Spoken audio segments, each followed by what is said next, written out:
The first thing you need to know when you choose your glazes is what they will end up looking like. So come over to the test tile board and find some glazes that you think look good. If it is the same letter, like B across and B down, then that is the same glaze just layered onto itself with 3 coats. So if you have choose a tile that has, for instance, the letter H and the letter B, then you need to see what those glazes are. So H is chun plum, and you can see that is the bottom coat, the first coat you'll put on, and then the second one is textured turquoise. After you choose your glazes, write down what you're going to use in your sketchbook so you don't forget, and so you can have a record of what that looks like. Then come in the kiln room and find your glazes. Some are in 5-gallon buckets and some are in gallon jugs. If you choose a glaze that's in a gallon jug, all you have to do is shake it up and then pour some into a yogurt container. You will probably take these back to your tables to paint the glaze on. If you're working in the kiln room, that is fine too, as long as it's not too crowded in there. So take your work and rinse it off first. Don't skip this step or the glaze might not adhere completely.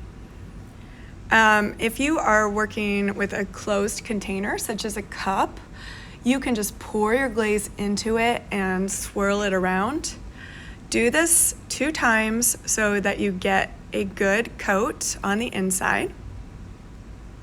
And then you can pour the excess back into the container. Here I am just doing 2 coats on the inside and swirling it around to make sure I get full coat all the way up to the edge, and then pouring the rest back in the container. For the outside, I will need to paint my glaze on. So get a paintbrush and make sure to wash it off. Do not trust that the last person has washed it off completely. For painting it on, keep in mind that this will go on thinner than if you poured your glaze in and swirled it around. So just make sure that you do an extra layer. Since I intend to layer a different color of glaze over this, I painted on 2 coats with this ancient jasper glaze. So if I were to do only ancient jasper, I would paint it on in 4 different layers.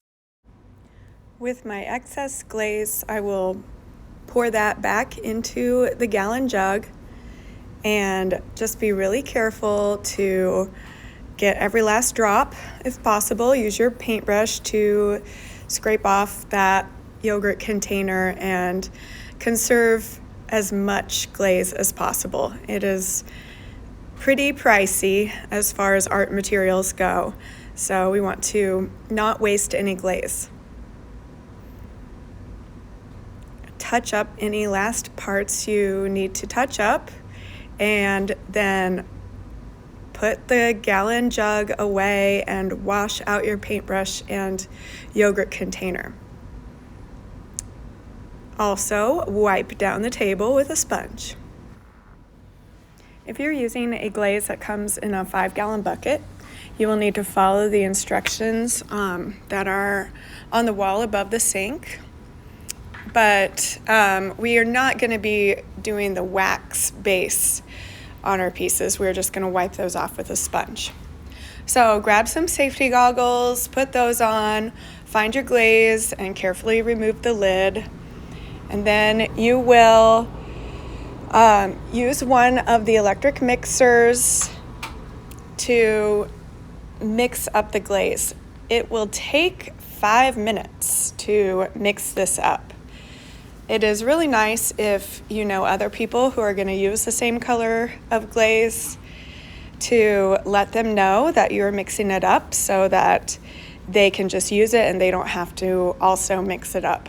That is a good way to be a team player.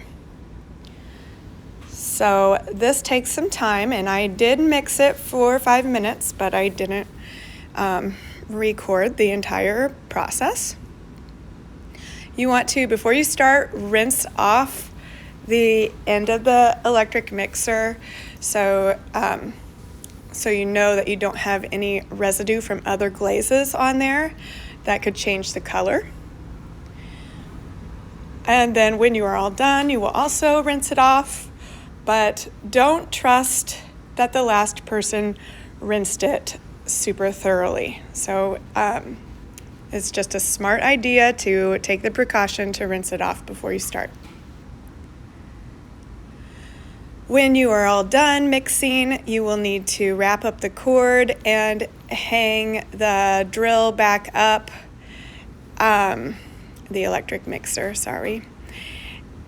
Hang it back up. So there is one that does not have a spot to hang, but keep the kiln room tidy. Then you will, if you're just going to paint on the glaze, just put it in a yogurt container and take that back to your table and paint it on with a paintbrush. But if you're going to dip, this is a really quick way to glaze your pieces. You want to hold it with just 3 fingers so that you have less to touch up when you're done. Dip the piece 3 times, hold it under the glaze for 3 seconds, and then remove it, let it dry while you just hold it there, and dip it again. The last coat will dry super slowly. If you're really careful, you can set it down on the glaze table to let it dry.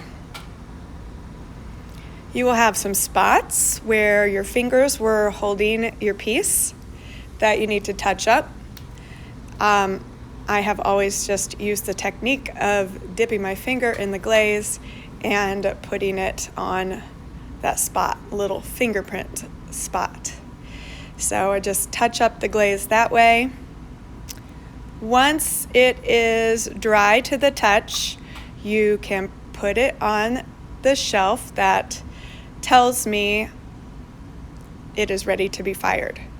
But check the bottom first. If there's glaze on the bottom, it will stick to the kiln shelves and ruin the shelves, but also possibly your piece will break. So take a wet sponge and wipe off the base, wipe off the table, and then you are ready to put it on the shelf so it will be fired.